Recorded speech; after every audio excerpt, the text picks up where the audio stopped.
হরে কৃষ্ণ। সকলের শ্রীচরণে বৈষ্ণবীয় প্রণাম নিবেদন করছি। আমরা মহাজন উপদেশ অধ্যয়ন করছি। গত পর্বগুলোতে আমরা শ্রী ব্রহ্মা এবং শ্রী শিবের উপদেশ অধ্যয়ন করেছি। আমরা আজ শ্রী নারদের উপদেশ গ্রহণ করব। শ্রী নারদ, চলুন শুরু করি। শুকদেব গোস্বামী শ্রী নারদ মুনিকে প্রণতি নিবেদন করলে দেবর্ষি নারদ প্রীত হয়ে বললেন, হে ধর্মপ্রাণ, এখন আমি তোমার কোন শ্রেয়স্কর কার্য সম্পাদন করব তা বলো। শুকদেব বললেন, হে দেবর্ষি, ইহলোকে যা হিতকর আপনি আমাকে সেই বিষয়ে উপদেশ প্রদান করুন।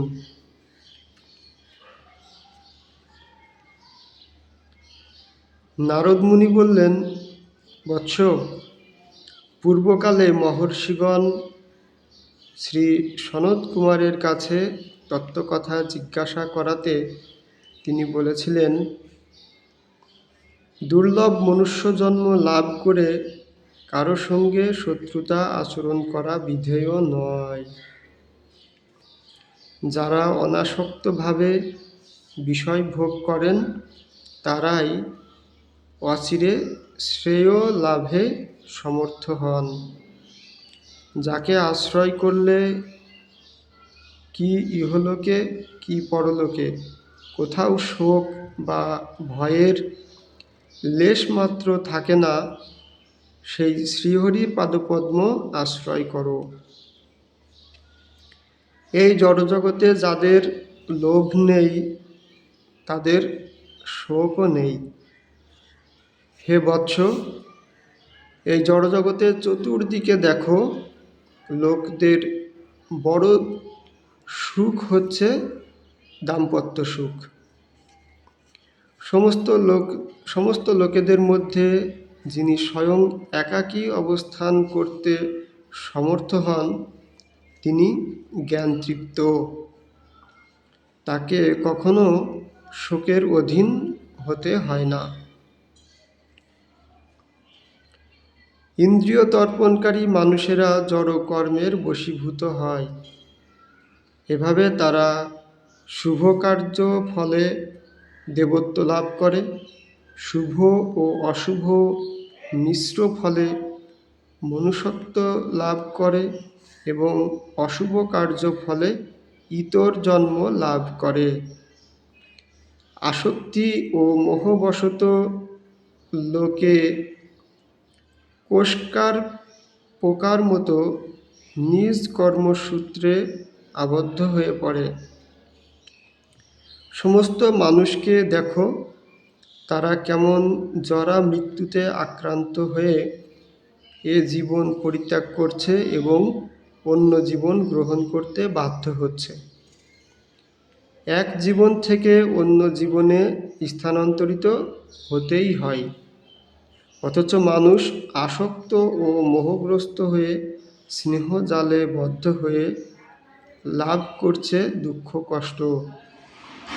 স্ত্রী, পুত্র, পরিবার, শরীর, সঞ্চিত ধন সম্পত্তি কিছুই পরলোকে তার সহগামী হয় না।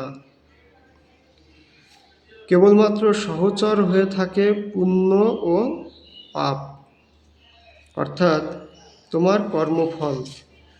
অতএব হে শুকদেব, মনুষ্য জীবনে দৈনন্দিন কর্মসমূহ এমনভাবে সম্পাদিত হওয়া কর্তব্য যাতে কর্মফল লব্ধ অনর্থ লাভ না হয়ে পরমার্থ লাভ হয়।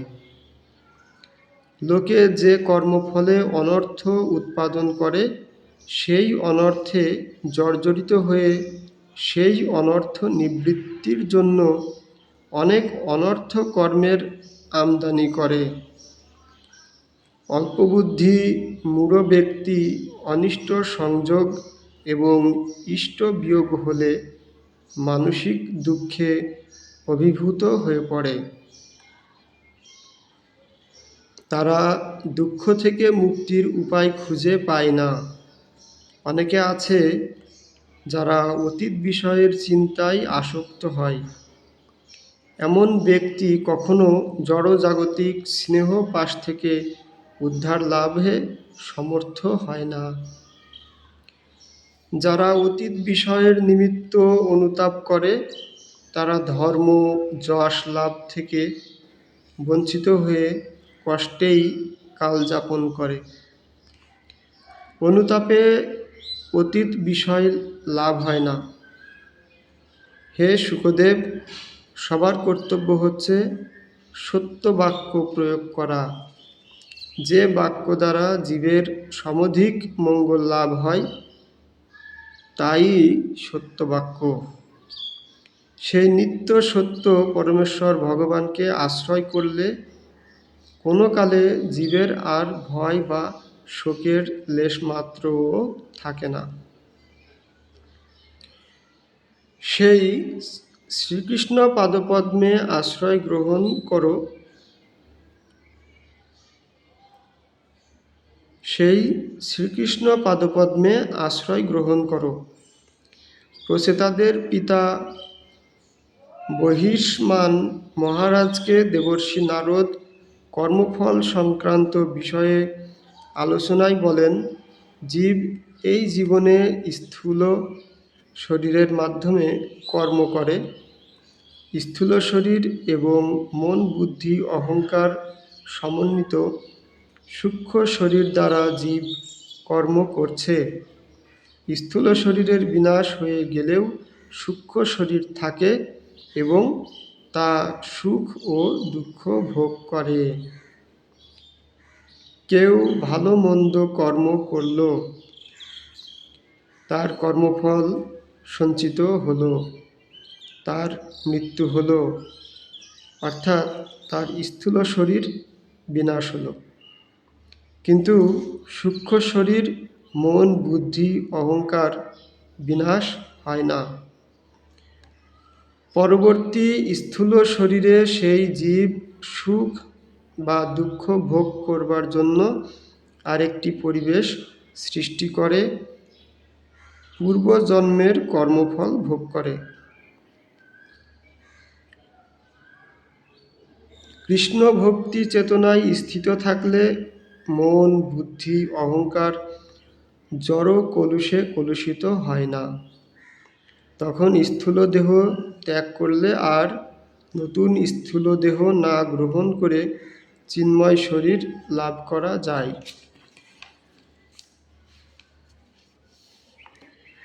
জীব যদিও স্বরূপত চিন্ময় থাকার কথা, কিন্তু জড় পরিবেশের পরিপ্রেক্ষিতে দেহাত্মবুদ্ধির দ্বারা প্রভাবিত হয়ে আমি এই, আমি ওই, এটা আমার কর্তব্য তাই আমি এটি করব, এরকম ধারণার দ্বারা প্রভাবিত হয়ে কর্ম করে। এসবই মন গড়া ধর্ম। এই সমস্ত কর্ম নিত্য স্থায়ী নয়। তা সত্ত্বেও ভগবানের কৃপায় জীব তার সমস্ত মনোবাসনা পূর্ণ করার সুযোগ পায়। এইভাবে সুযোগ লাভের জন্য সে আরেকটি শরীর প্রাপ্ত হয়। সূক্ষ্ম মানসিক আচরণ সমন্বিত জীব তার পূর্ব দেহ সম্বন্ধজনিত নানা প্রকার চিন্তা ও অনুভূতি অনুভব করে। হে রাজন, নিশ্চিতভাবে জেনে রাখুন যে পূর্ববর্তী শরীরে অভিজ্ঞতা ব্যতীত মনের দ্বারা কোনো কিছুর কল্পনা করা সম্ভব নয়। প্রকৃতির সঙ্গ অনুসারে এই মন জীবের বিশেষ প্রকার শরীর প্রাপ্ত হওয়ার কারণ। মানুষের মানসিক অবস্থা থেকে বোঝা যায় যে সে পূর্বজন্মে কী রকম ছিল এবং ভবিষ্যতে কী প্রকার শরীর প্রাপ্ত হবে। বর্তমান জীবনের মন, অতীত ও ভবিষ্যৎ শরীর সমূহ ইঙ্গিত করে। সমস্ত রকমের বাসনার ভাণ্ডার হচ্ছে জীবের সূক্ষ্ম শরীর। সমস্ত জড় বাসনার ভাণ্ডার সূক্ষ্ম শরীরের দ্বারা আত্মার দেহান্তর হয়। যতক্ষণ পর্যন্ত মানুষ সম্পূর্ণরূপে কৃষ্ণ ভাবনায় মগ্ন না হচ্ছে, ততক্ষণ পর্যন্ত জড় বাসনাগুলির গমনাগমন হবে। চিন্তা, অনুভব ও ইচ্ছা এগুলি হচ্ছে মনের ধর্ম।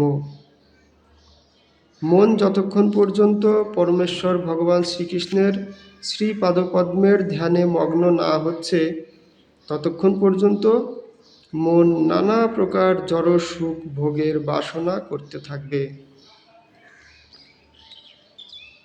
আর ফলস্বরূপ এক দেহ থেকে অন্য দেহ ধারণ করে চলতে থাকবে। আর ততদিন পর্যন্ত নিত্য আনন্দময় ও চিন্ময় স্থিতি সম্বন্ধে অজ্ঞ থেকে যাবে।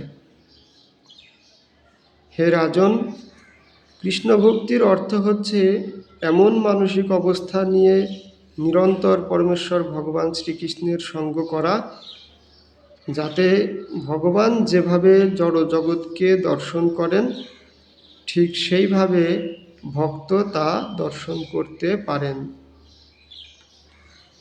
পূর্ণ কৃষ্ণ ভাবনায় মগ্ন থাকার ফলে এক নিমেষেই অতীত ও ভবিষ্যতের সমস্ত মানসিক বাসনা থেকে মুক্ত হওয়া যায়। কৃষ্ণ ভক্তির অর্থ হচ্ছে সমস্ত ইন্দ্রিয়কে কৃষ্ণ সেবায় যুক্ত করা। জীব সবসময় জড় ক্ষেত্রে কর্ম করে জড় সুখ উপভোগ করতে চায়, এভাবে জড়জগতে আবদ্ধ হয়ে থাকে। সর্বদা মনে রাখুন যে এই জগতের সৃষ্টি, স্থিতি এবং প্রলয় পরমেশ্বরের ইচ্ছার দ্বারা সংঘটিত হয়। তার ফলে এই জগতের সমস্ত বস্তুই পরমেশ্বর ভগবানের নিয়ন্ত্রণাধীন। এই দিব্যজ্ঞান প্রাপ্ত হয়ে সর্বদা ভগবানের সেবায় যুক্ত থাকুন। এখানে শ্রী নারদ তার উপদেশ বিশ্রাম রেখেছেন। আজ আমরা শ্রী নারদের উপদেশ অধ্যয়ন করলাম। আগামী পর্বে আমরা শ্রী সনত কুমার মহাজন, শ্রী সনত কুমারের উপদেশ আমরা অধ্যয়ন করব। সকলকে প্রণতি নিবেদন করে আজকের পর্ব এখানেই বিশ্রাম রাখছি। হরে কৃষ্ণ, প্রণাম।